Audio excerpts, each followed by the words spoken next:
everyone, welcome back to my YouTube channel Nursing to Norset. I hope you all doing well. और आप सबकी preparations for BSc honours nursing entrance exam 2025 अच्छे से चल रही होगी। और आज के इस वीडियो में हम देखने वाले हैं आज से अगर तुम स्टार्ट करते हो तो तुम्हें टिल द एंड कैसे अपना पूरा का पूरा स्ट्रैटेजी रखना है, कैसे क्या क्या चीजें पढ़नी है, कैसे फिजिक्स करना है, कैसे केमिस्ट्री करनी है, कैसे बायो करनी है। तो चलिए स्टार्ट करते हैं आज की वीडियो। आज है आपका सितंबर, आज से स्टार्ट हो चुका है और सितंबर से लेके 31 मई तक आपके पास जो दिन है वो है 270 डेज का टाइम। तो we have 270 days left for AIIMS BSc nursing and AIIMS paramedical entrance exam 2025। बहुत सारी चीजें हैं जो यहाँ पे तुम्हें फोकस करनी है। मैंने तुम लोगों को अगस्त से ही बोल दिया था स्टार्ट करने के लिए, बट फिर भी अभी भी बहुत सारे बच्चे हैं जो मेरे पास बार बार ये बोल रहे हैं कि दीदी हमने अब तक स्टार्ट नहीं किया है और अगर हम आज से स्टार्ट करते हैं तो हमें किस तरह से बाकी सारा सिलेबस अपना दिसंबर तक कंप्लीट कर लेना है और कैसे फिजिक्स केमिस्ट्री बायो करनी है so that we can crack AIIMS BSc nursing entrance exam. ठीक है, तो चलो फटाफट से एक बार देख लेते हैं और स्ट्रैटेजी अच्छी रहेगी अगर तुम इसको बिल्कुल डेडिकेशन एंड फोकस के साथ फॉलो करोगे और सीरियसनेस के साथ। अगर कहीं पे भी कोई भी लूप होल छोड़ देते हो तो फिर मैं गारंटी नहीं ले सकती तुम्हारे सिलेक्शन की। बट अगर तुम ये सारी चीजें बाय हार्ट फॉलो करते हो, डे बाय डे हर एक चीज को सीरियसनेस के साथ लेके चलते हो तो डेफिनेटली एग्जाम क्रैक होगा। ठीक है, तो 2025 में एक है आपका AIIMS BSc nursing and the second one is AIIMS paramedical. अब यहाँ पे अगर मैं तुम लोगों को बताऊं कि यहाँ पे क्वेश्चंस आते कहाँ से हैं, तो फिजिक्स में तुम्हारा 30 क्वेश्चंस आएंगे, केमिस्ट्री में 30 क्वेश्चंस, बायो में 30 क्वेश्चंस एंड जीके में 10 क्वेश्चंस। ये जो सिलेबस है ये है तुम्हारा 11th एंड 12th का मिक्स सिलेबस। ठीक है, ये मत सोचना कि सिर्फ 12th आएगी। गूगल करते हैं बच्चे और मुझे बोलते हैं दीदी गूगल पे तो शो कर रहा है 12th के ही चैप्टर्स आ रहे हैं, क्या सिर्फ 12th के ही चैप्टर्स आएंगे? भैया नहीं आएंगे, 11th और 12th दोनों ही आएगा। और आप पिछले साल के 3 से 4 साल के क्वेश्चन पेपर उठा के देख लो, सब में तुम्हें मिल जाएगा कि 11th और 12th सब जगह के क्वेश्चन आ रहे हैं। ठीक है, पैरामेडिकल में 30 क्वेश्चंस फिजिक्स के, 30 केमिस्ट्री के और बायो या फिर मैथ्स, तुम दोनों में से जो भी सब्जेक्ट सेलेक्ट करते हो उसके 30 क्वेश्चंस होंगे। यानी ओवरऑल 90 क्वेश्चंस पैरामेडिकल में आएंगे, 100 क्वेश्चंस तुम्हारे AIIMS BSc nursing entrance exam में आने वाले हैं। कॉमन सब्जेक्ट अगर तुम देखो इन दोनों में तो कॉमन सब्जेक्ट तुम्हें दिखेगा कि फिजिक्स में 30 क्वेश्चन, केमिस्ट्री में 30 क्वेश्चन और बायो में 30 क्वेश्चन है। कॉमन दोनों का सिलेबस जो है paramedical versus AIIMS BSc nursing का। तो जो मेन फोकस है हमारा कहाँ रहेगा? कॉमन सब्जेक्ट्स पे। बाकी के जो 10 क्वेश्चंस है उसका हम अलग से क्लास लेंगे, अलग से उसके ऊपर डिस्कस करेंगे। तो अभी जो आज हम वीडियो देखने वाले हैं तो दिसंबर तक, फिर जैन से लेके मार्च तक क्या क्या चीजें फॉलो करनी है वो सारा डिटेल कंप्लीट टिल 1 जून तुम्हें क्या फॉलो करना है आज इस वीडियो में देखने जा रहे हैं।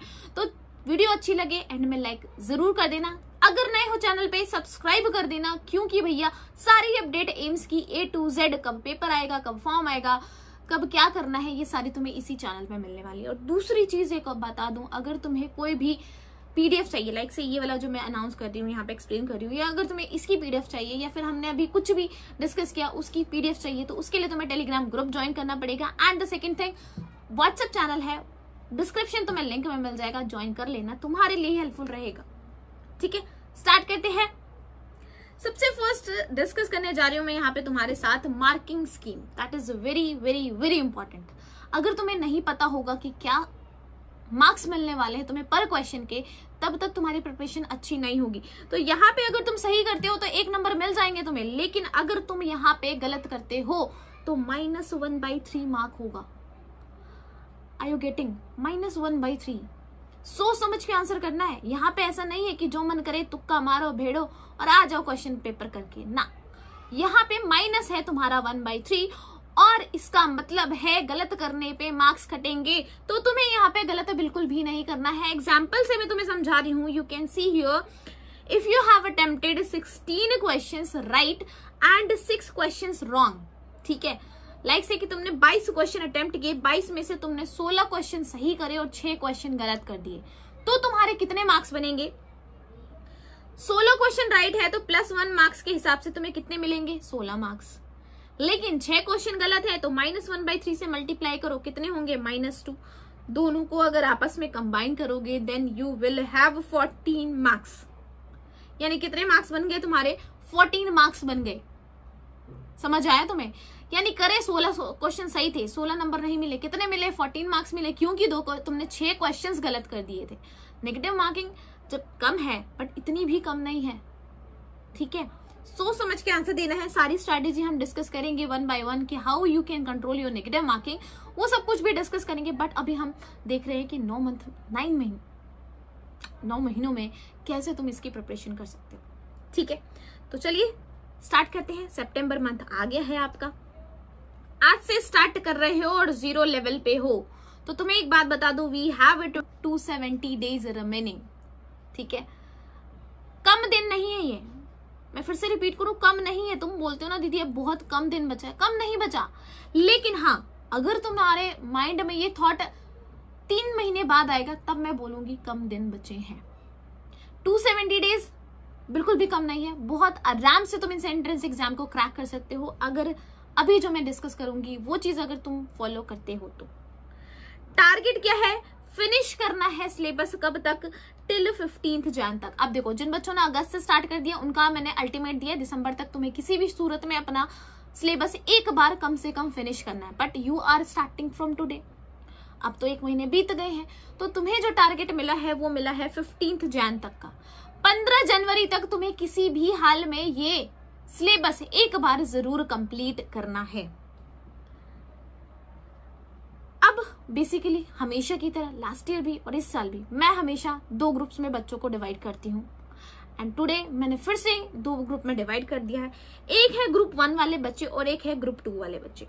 ग्रुप 1 वाले बच्चे जिन्होंने अगस्त में ऑलरेडी स्टार्ट कर दिया है, ग्रुप 2 वाले जो अभी तक सो रहे थे और अब नींद से जागे हैं, अब उनको कहीं सिलेक्शन नहीं मिला, अब वो सोच रहे हैं कि आज हमें पढ़ना स्टार्ट करना चाहिए। तो सेकेंड ग्रुप वो है जिन्होंने अभी तक कुछ भी नहीं किया है, and they will start from today, यानी सितंबर में उनकी आंख खुली, नींद से जागे और अब वो स्टार्ट करने जा रहे हैं। तो जो बच्चे ग्रुप 1 में है या ग्रुप 2 में है, अल्टीमेट मैंने तो उन लोगों का एक ही गोल बताया है, एंड दैट गोल इज दिसंबर तक एक बार सिलेबस खत्म करना है, मार्च तक सेकेंड टाइम सिलेबस खत्म करना है, अप्रैल तक थर्ड टाइम सिलेबस खत्म होना चाहिए, और जो लास्ट मंथ बचेगा मई में, उसमें क्या है? रिवीजन। अब तुम बोलोगे रिवीजन सिर्फ 1 महीने के लिए, अरे भैया जब थर्ड टाइम कर रहे हो, सेकेंड टाइम कर रहे हो, तो क्या है ये? इन शॉर्ट रिवीजन ही तो है तुम्हारी, ठीक है। तो फिनिश करना है सिलेबस एक बार, कब? तुम्हें दिसंबर तक, उसके बाद मार्च में सेकेंड टाइम सिलेबस फिनिश होगा, थर्ड टाइम तुम्हारा अप्रैल में होगा, and the last month is completely for revision only. ये जो लास्ट स्टेप है ना, ये तुम्हारा रैंक डिसाइडिंग स्टेप है। ये पूरा डिसाइड करेगा कि तुम्हारी रैंक आएगी, तुम्हारा सिलेक्शन होगा, या फिर तुम अगले साल फिर से इसकी तैयारी स्टार्ट करोगे। So this is the most crucial as well as important step, ठीक है। चलो भाई, अब दिसंबर तक सिलेबस कंप्लीट करनी है ना, जरूर कमेंट सेक्शन में एक बार बताना दिसंबर तक कंप्लीट कर लोगे या नहीं, ठीक है। अगर तुम्हारे अंदर इतनी है कि तुम दिसंबर तक कंप्लीट कर लोगे तभी मेरे साथ चलना, नहीं तो तुम बहुत पीछे रहने वाले हो। और फिर ये मत कहना कि दीदी हमारा सिलेक्शन नहीं हो पा रहा है या हमारे मार्क्स कम आ गए रिजल्ट में, ऐसा बिल्कुल भी नहीं सुनने को मिलना चाहिए। आज अगर तुमने मेरा हाथ पकड़ा है तो मेरे हाथ पकड़ के एंड तक चलना है और यही सेम चीजें फॉलो करनी है, समझ गए? ओके, तो दिसंबर तक मैंने बोला है एटलीस्ट वंस तुम्हारा क्या हो जाना चाहिए, सिलेबस कंप्लीट हो जाना चाहिए। अब इसके लिए एक चीज मैं बोलूंगी, तुम बोलोगे दीदी यहाँ पे तो अपना प्रमोशन करने लग गई, बट जो चीज फैक्ट है वही बताऊंगी। कोर्स तुम्हें ज्वाइन करना है, मैं ये नहीं कह रही कि सिर्फ तुम्हें मेरा कोर्स ज्वाइन करो भाई, एक्सक्लूसिवली तुम्हें नर्सिंग टू नॉर्सेट ऐप ही ज्वाइन करना है और कहीं से तुम कोर्स नहीं ले सकते, ऐसा मैंने बिल्कुल नहीं कहा। तुम्हारी मर्जी है, तुम कहीं से भी XYZ कोई भी कोचिंग है, कहीं से भी कोई भी कोर्स ज्वाइन कर सकते हो, बट 1 साल है, पढ़ना है तो एक कोर्स ज्वाइन करना पड़ेगा, कोई सा भी कर सकते हो। अगर तुम्हें नर्सिंग डेफिनेटली सिर्फ नर्सिंग करनी है, नर्सिंग BSc नर्सिंग किसी भी सूरत में क्रैक करना है, तो मैं बोलूंगी कि तुम्हें सिर्फ और सिर्फ मेरा कोर्स ही ज्वाइन करना चाहिए, नर्सिंग टू नॉर्सेट ऐप, जो कि तुम डाउनलोड कर सकते हो प्ले स्टोर पे, और वहां पे तुम्हें स्पेशली डिजाइन फॉर एम्स 2025 तुम्हें कोर्स अवेलेबल मिलेगा नर्सिंग टू नॉर्सेट ऐप पे। लास्ट ईयर भी बहुत सारे तुम जब डाउनलोड करोगे ऐप, तुम खुद देख लेना कि वहां पे इतने सारे बच्चों ने रिव्यू डाले हुए। एंड वहां पे तो लिमिटेड रिव्यूज शो होते हैं। जो आपका ऐप है, मेरे पास जो मेरा जो ऐप है उस पे जो मेरा एडमिन लॉगिन है उस पे तो मेरे पास 200 से भी ज्यादा रिव्यूज हैं, ठीक है। तो बहुत सारे रिव्यूज हैं, तुम खुद देख सकते हो वो रिव्यूज, उससे इंटरप्रेट कर सकते हो कि कितने सारे बच्चों का सिलेक्शन हुआ है। एंड मैंने तुम्हें बताया था 126 समथिंग बच्चों का सिलेक्शन हुआ है। जिन्होंने मुझे मैसेज किया उनकी बात बता रही हूँ, बहुत सारे जिन्होंने कुछ मैसेज भी नहीं किए मेरे पास, लेकिन 126 प्लस बच्चे हैं जिन्होंने मुझे मैसेज किया कि उनका एम्स में सिलेक्शन हो गया है, ठीक है। चलो ओके, तो क्या करना है तुम्हें, मैंने बताया डाउनलोड करना है ऐप। कहाँ से करना है, नर्सिंग टू नॉट सेट से। क्या करने के लिए, 90 प्लस स्कोर पाने के लिए। अगर चाहते हो 90, अगर 90 से प्लस की जगह अगर तुम्हारे 85 भी आ रहे हैं ना, मैं कह रही हूँ तुम्हें एम्स डेली अलॉट होगा आराम से। अब ये दिसंबर तक कैसे सिलेबस होगा, चलो देख लेते हैं फटाफट से। तो हमारे पास 3-4 फेजेस हैं, मैंने क्या बताया, एक तुम्हारा दिसंबर वाला, एक मार्च तक, सेकेंड देन थर्ड देन तुम्हारा अप्रैल एंड द लास्ट वन मई। तो 4 फेजेस हैं। अब 4 फेजेस में याद रखना कहीं पे भी कोई भी बैकलॉग नहीं होना चाहिए। This is very very important. कोई भी कहीं पे भी तुम्हारे साथ प्रॉब्लम नहीं होनी चाहिए, कुछ भी तुम्हें बीच में नहीं छोड़ना है, सब कुछ करना है, ठीक है। ओके सो अब हम देख रहे हैं फर्स्ट फेज के बारे में, and that is from September to December, ठीक है। 4 महीने का टाइम है, सभी को पता है, इतनी कैलकुलेशन तुम्हें आती होगी। तो वी हैव 98 चैप्टर्स। अब तुम बोलोगे दीदी ये 98 चैप्टर्स कहाँ से आ गए, हमारे पास तो 79 चैप्टर्स है न्यू एनसीईआरटी के अकॉर्डिंग। तो ये बच्चे मैंने पहले भी बता दिए है, फिर से रिपीट कर देती हूँ। एम्स जो है ना काफी ज्यादा अपना मनमानी करता है, क्योंकि एम्स क्या है, ऑटोनोमस है। ऑटोनोमस का मतलब किसी की नहीं सुनेंगे, वो कुछ कर लो तुम्हारी नहीं सुनेंगे, ठीक है। उनको जो करना है वो अपना करेंगे, अपने हिसाब से करेंगे। तुम चाहे कितने रूल्स रेगुलेशन ला दो, तुम्हारी नहीं सुनने वाले वो। तो भैया ऑटोनोमस है, उन्होंने अपनी मनमानी करी और उन्होंने क्या करा, हम क्या लिखेंगे सिलेबस में, हम सिर्फ एक लाइन लिखेंगे, syllabus will be according to 10+2 level. बस ये काम है हमारा करने का, हम बस यही करेंगे, इससे ज्यादा हम कुछ नहीं कर सकते। बाकी सारे एफर्ट्स तुम्हारे अपनी तरफ से होंगे। बाकी तुम्हारे जो यूट्यूबर्स बैठे हैं इधर उधर, उनसे बोलो इंटरप्रेट करे, डिकोड करे हमने जो भी कोड डाला है। तो भाई लास्ट ईयर भी यही था, 10+2 लेवल है। 10+2 लेवल पे क्या फॉलो करते हैं, न्यू एनसीईआरटी फॉलो करते हैं। तो न्यू एनसीईआरटी फॉलो करने का मतलब है न्यू ही पढ़ेंगे सारे बच्चे, बट नहीं, हमने न्यू एनसीईआरटी पढ़ी, हम मस्त गए पेपर देने के लिए न्यू एनसीईआरटी पढ़ के, एंड क्वेश्चन पेपर में आए क्वेश्चन ओल्ड एनसीईआरटी से, 1-2 नहीं 7-8 क्वेश्चंस आए। तुम सोच रहे हो 30 नंबर का पेपर है, उसमें 7-8 क्वेश्चन अगर न्यू एनसीईआरटी से ओल्ड एनसीईआरटी से आगे तो क्या बीत रही होगी उन बच्चों पे। तो इसीलिए बोल रहे हो 98 चैप्टर्स है अकॉर्डिंग टू ओल्ड एनसीईआरटी, ठीक है। हम अपना जब सिलेबस करेंगे ना तो फैब में आपका क्या होता है, फॉर्म रिलीज होता है, तब वो अपना सब कुछ प्रोस्पेक्टस रिलीज कर देते हैं। तो हमें क्या करना है, ये जो ओल्ड एनसीईआरटी फॉलो करनी है फैब तक, ठीक है। अगर फैब में क्लियर कट दिया उन्होंने, इस बार मनमानी नहीं की और अपना सिलेबस क्लियर कट बताया कि हाँ भैया न्यू एनसीईआरटी आएगी, तो हम छोड़ देंगे 98 चैप्टर्स में से, बाकी के जो 20 चैप्टर है उसको निकाल देंगे, ठीक है। लेकिन अगर उन्होंने फिर से पिछली बार की तरह ड्रामा किया कि syllabus will be according to your 10+2 level, तो भाई तुम ये 98 चैप्टर्स करके जाओगे, ठीक है। चलो टाइम वेस्ट नहीं करते। तो we have 98 chapters in 120 days, 4 महीने का टाइम, मतलब 128 डेज, यानी एक चैप्टर अगर तुम पर डे करोगे तो भी तुम्हारे पास कितने दिन एक्स्ट्रा मिल जाएंगे, 20 से 22 डेज एक्स्ट्रा मिल जाएंगे। तो अब ये 20 दिन में करना क्या है, तो भैया 20 दिन रखने हैं तुम्हें बैकलॉग कंप्लीट करने के लिए, जो तुम्हारे बैकलॉग्स बच जाते हैं बीच बीच में करते करते, वो करना है। और अगर बीच में संडे आ रहा है तो तुम एंजॉय कर सकते हो, संडे एंजॉय कर सकते हो, स्किप कर सकते हो एक दिन, ठीक है।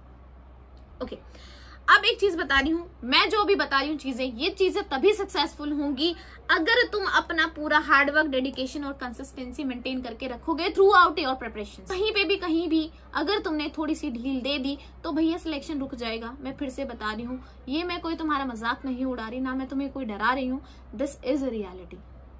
Competition is getting higher higher higher day by day, तो तुम्हें उसके अकॉर्डिंग ही अपना एफर्ट्स डालना पड़ेगा, ठीक है। तो सिलेबस दिसंबर तक कंप्लीट करना है, शेड्यूल हर महीने का तुम्हें मिलेगा। अगर तुम मुझे फॉलो कर रहे हो तो इन दैट केस ओनली हर महीने का शेड्यूल है, और ये शेड्यूल इसके अकॉर्डिंग है कि तुम दिसंबर तक अपना सिलेबस कंप्लीट कर लोगे एक बार, अगर मेरे साथ चलते हो तो। और वो सिलेबस हर मंथ का तुम्हें हर मंथ का एक पूरा का पूरा शेड्यूल मिल जाता है। जैसे कि अभी हम फिजिक्स को डिस्कस करने जा रहे हैं, तो फिजिक्स का सितंबर मंथ का मैंने शेड्यूल दे दिया है। We are covering 1 2 3 4 5 6 7 7 chapters in a month, ठीक है। तो ये तुम देख सकते हो, ये मैंने अपलोड कर रखा है बाकी। ओके, तो फिजिक्स में करना क्या है, फिजिक्स में तुम्हारा टारगेट है 25+ आउट ऑफ 30। तुम बोलोगे इतना मुश्किल है दीदी, ये काम तो हमसे ना हो पाएगा, तो भैया करना तो तुम्हें ही पड़ेगा, क्योंकि तुम्हें बनना है एम्सोनियन। एम्सोनियन बनना है कि नहीं बनना भाई, बनना है ना एम्सोनियन। तो एम्सोनियन बनने के लिए क्या करना पड़ेगा, 25+ लाना पड़ेगा। किसमें, फिजिक्स में। करना क्या है, सिंपल चीजें फॉलो करनी है। व्हाट आर द स्टेप्स, सबसे पहले लेक्चर अटेंड करो कहीं से भी। अगर तुमने कोई अच्छी सी फिजिक्स की लेक्चर ज्वाइन कर रखी है वहां से करो।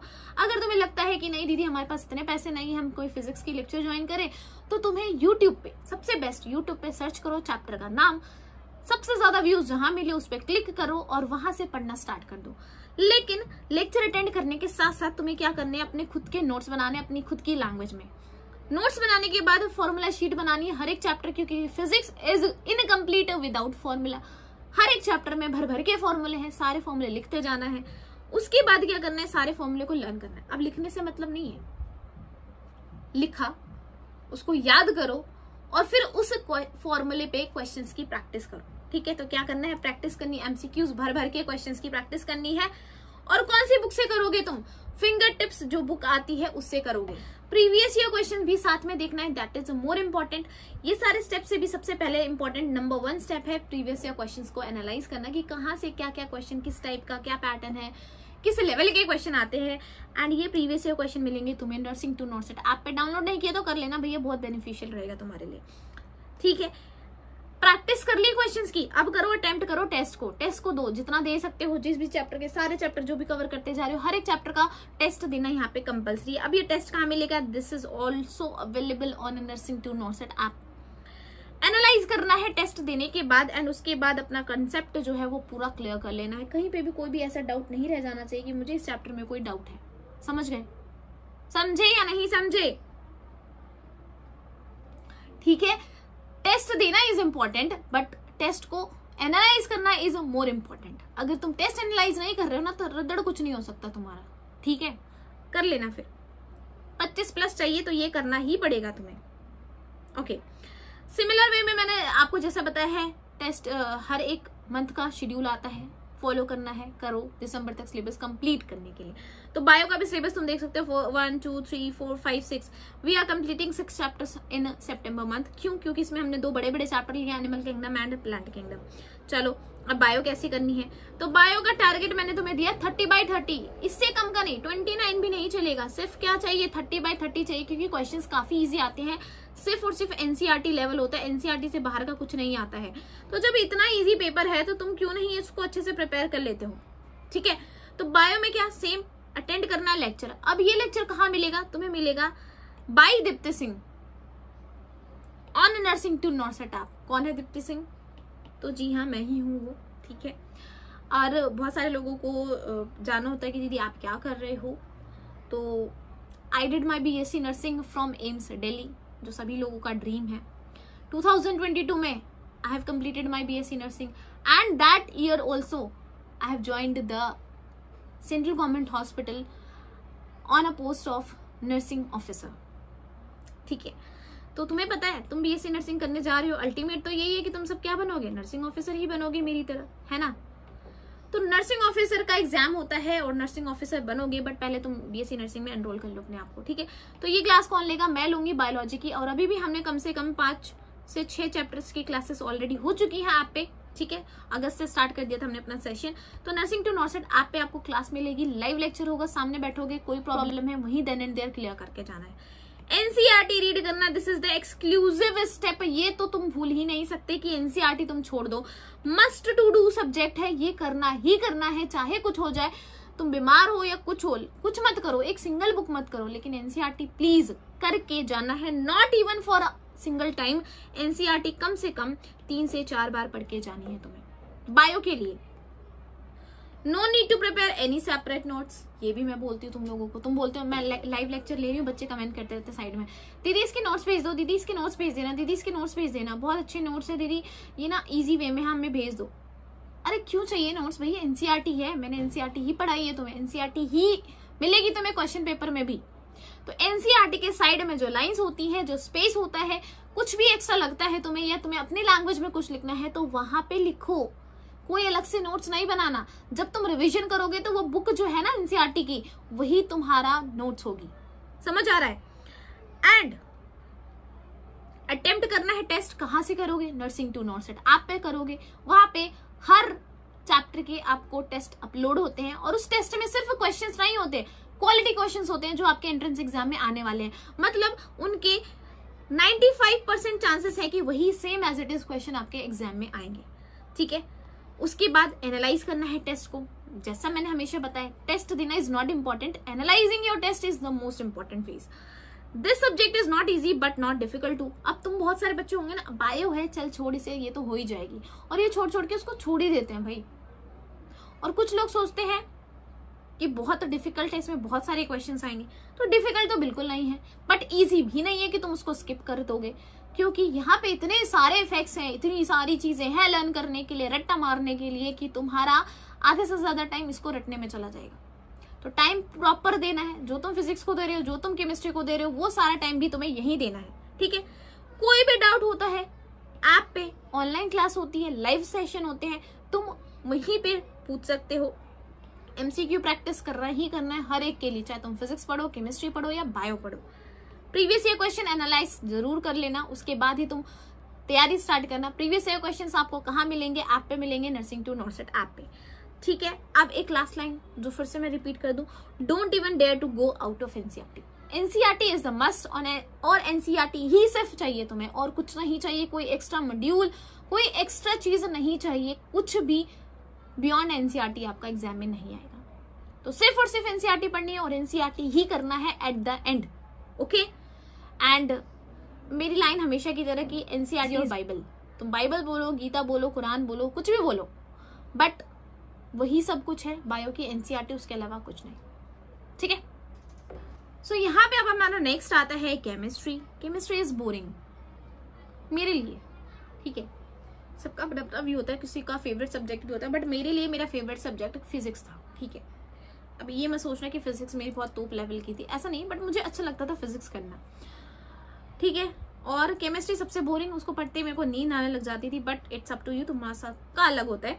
तो केमिस्ट्री में बेसिकली वी हैव 3 पोर्शंस, 3 हमने पार्टीशन कर रखे केमिस्ट्री के, physical chemistry, inorganic chemistry and organic chemistry. Problem कहाँ आती है बच्चों को? ऑर्गेनिक केमिस्ट्री में, बट मैं बोलूँ वेटेज कहाँ ज्यादा है? इनऑर्गेनिक में। तो क्या करोगे? कुछ नहीं करोगे, पढ़ना ही है और no other escape.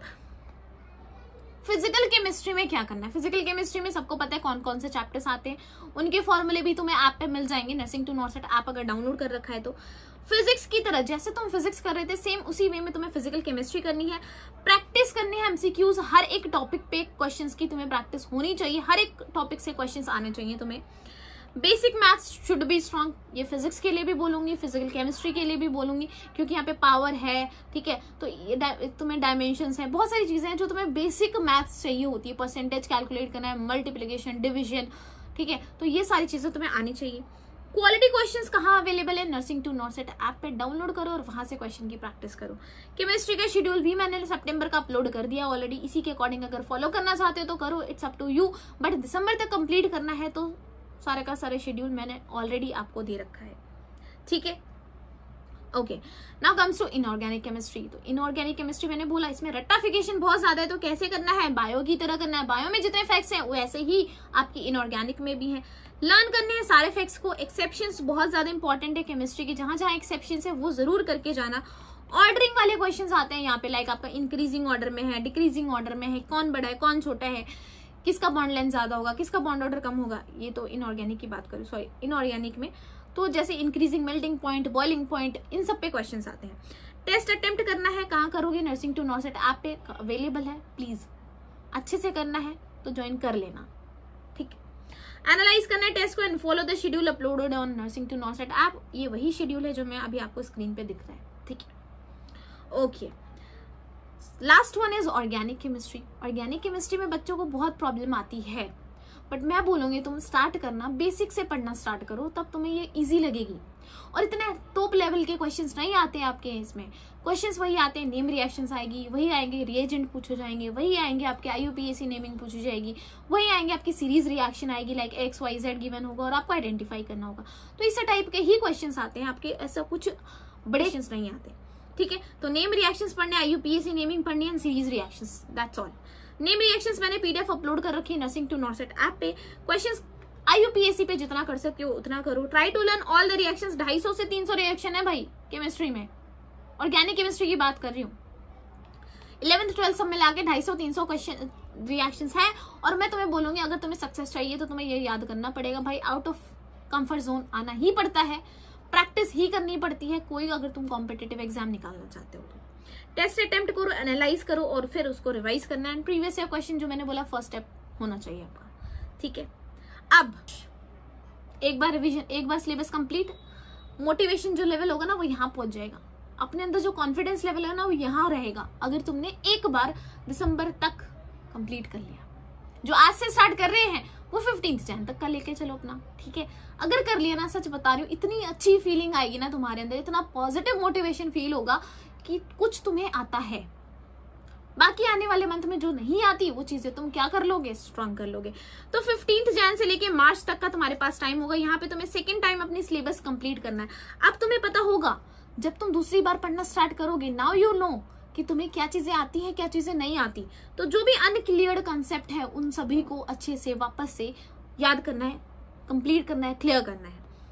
Maximum MCQ practice करनी है क्योंकि थ्योरी वगैरह ज्यादातर तुमने फर्स्ट टाइम में कंप्लीट कर लिया है। तो अभी तुम जितना प्रैक्टिस करोगे उससे तुम्हारी थ्योरी भी कवर होती जाएगी। Attempt unit wise mock test, जो सेकंड फेज का सबसे इंपॉर्टेंट स्टेप है वो है यूनिट वाइज मॉक टेस्ट देना है। कहाँ मिलेगा? नर्सिंग टू नॉर्सेट ऐप पे। अब ये मत करना कि दीदी अभी तो है ही नहीं, अभी क्यों होगा? मैंने बोला ना हम शेड्यूल से चलेंगे, ऐसे नहीं मन उठाया आज बिना पढ़े हम चलते हैं मॉक टेस्ट दे देते हैं, ऐसे नहीं करना। तो आपको यूनिट वाइज मॉक टेस्ट देना है, like unit 1 unit like human physiology का एक अलग से टेस्ट है, प्लांट फिजियोलॉजी का अलग से टेस्ट है, यूनिट 1 है बायो की, उसकी यूनिट 2 है, उन सबका अलग अलग टेस्ट है। लास्ट 3 इयर्स के प्रीवियस ईयर क्वेश्चंस को आपको सॉल्व करना है। अब पूछोगे कहाँ मिलेगी, तो ये प्रीवियस ईयर क्वेश्चन मिलेगा आपको कहाँ? नर्सिंग टू नॉर्सेट ऐप पे, ठीक है। नीट का मैं बोल रही हूँ 2023 और 2024 ये 2 साल के तुम्हें क्वेश्चन पेपर सॉल्व करने हैं। अब बोलोगे नीट का क्या लेना देना है, तो नीट का लेना देना है यहाँ पे बहुत बार ऐसा होता है कि लास्ट ईयर के नीट के क्वेश्चंस इस बार के क्वेश्चन पेपर में आ जाता है। तो 2023 एंड 24 ज्यादा नहीं, 23 और 24 के क्वेश्चन पेपर की प्रैक्टिस करनी है। ओके नेक्स्ट है हमारा थर्ड फेज है 1 अप्रैल से लेके 30 अप्रैल तक, यानी 1 महीने का टाइम है, पूरा का पूरा अप्रैल है। अब यहाँ पे थर्ड टाइम तुम्हारा सिलेबस चल रहा होगा और ये पीक टाइम होता है क्योंकि यहाँ पे तुम्हें फील होता है रियल कंपटीशन। तुम्हें दिखेगा यूट्यूब पे धड़ाधड़ क्लासेस हो रही हैं, बच्चे क्वेश्चन पूछे जा रहे हैं, ऐप पे भी लोगों की रैंक आ रही है, बढ़िया रैंक आ रही है, तुम्हारी तो कुछ नहीं आ रही। तो ये वो फेज है ना थर्ड वाला, यहाँ तुम्हें पता चल जाएगा कि क्या है तुम्हारी औकात। सही बात है, मजाक मत लेना, औकात पता चल जाएगी यहाँ पे। 100% क्लियर हो जाना चाहिए थर्ड अटेम्प्ट में तुम्हारा। फुल लेंथ टेस्ट होंगे और उस फुल लेंथ टेस्ट में तुम्हें तुम्हारी रैंक पता चलेगी बाकी बच्चों के कंपैरिजन में। एनालाइज करना है टेस्ट, ये हर एक स्टेप पे फॉलो होगा, हर एक जगह जहां भी तुम टेस्ट दे रहे हो उसको एनालाइज करना ज्यादा इंपॉर्टेंट है। Confidence will be definitely there, और ये वाला अगर तुम्हारे अंदर आ गया कि I will be in AIIMS after 2 months इस अप्रैल वाले महीने में, तो इसका मतलब कि तुम्हें बहुत कुछ चीजें आ चुकी है और तुम इस एग्जाम में आराम से 70+ स्कोर करने लायक बन चुके हो, अगर तुम्हारे अंदर ये वाला स्टेटमेंट वाली कॉन्फिडेंस आ गई तो। देन लास्ट है हमारा लास्ट फेज 1 मई से लेके 31 मई। एज यू ऑल नो 1 जून को एग्जाम है मोस्ट प्रोबेबली, ठीक है। तो जो मई वाला महीना है ना वो होता है सबसे ज्यादा स्ट्रेस वाला। तो सबसे इसीलिए मैंने तुम्हारा सबसे फर्स्ट स्टेप क्या लिखा है, स्टे मोटिवेटेड, ठीक है। ये जो फेज है ये आपका सबसे क्रूशियल और इंपॉर्टेंट पीरियड है। मोटिवेट रहना, जहां डिमोटिवेट हो गया कि मुझसे नहीं होगा वहां तो तुम भूल ही जाना। मोटिवेटेड है कि yes I can crack it and I will definitely, ठीक है। हर एक चीज रिवाइज करनी है, जो भी चीज तुमने अब तक पढ़ी है लास्ट के 8 महीने में हर एक चीज अच्छे से रिवाइज करनी है, मैक्सिमम टेस्ट अटेम्प्ट करने हैं। एंड एक जो स्टेप लिखा है मैंने, स्टे हेल्दी, ये सबसे ज्यादा इंपॉर्टेंट है। लास्ट टाइम क्या हुआ था, बच्चे का एक एग्जाम था और वो एग्जाम नहीं देने जा पाई। द रीजन, उसकी हेल्थ खराब हो गई थी, फीवर हो गया था। तो इसीलिए तुमने 8 महीने से तैयारी की, उस तैयारी का फायदा कब होगा? उस तैयारी का फायदा तब होगा जब तुम उस एग्जाम में जाओगे, उस एग्जाम को दोगे। अगर तुम उस एग्जाम को देने ही नहीं जा पाए तो क्या फायदा है? तो प्लीज अपनी हेल्थ पे सबसे ज्यादा फोकस रखना है ये लास्ट के महीने में। तुम्हें लास्टली यही कहूंगी, ऑल द वेरी बेस्ट। अच्छा ही होगा अगर तुम अच्छे से प्रिपेयर करोगे, अच्छे से तैयारी करोगे तो डेफिनेटली अच्छा होगा। सो प्लीज फोकस रह के पढ़ाई करना। जो चीजें बताई है अपने एक्सपीरियंस से बताई है, बच्चों के एक्सपीरियंस से बताई है, उन लोगों से बताई है जिन्होंने ऑलरेडी रैंक लेके आया है। और ये चीज अगर तुम फॉलो करते हो तो डेफिनेटली तुम्हारी भी रैंक आएगी। All the very best. अच्छा लगे वीडियो, अगर थोड़ी भी हेल्पफुल लगे तो प्लीज लाइक करके जरूर जाना, उससे मुझे हेल्प बहुत मिलती है। Bye bye, take care.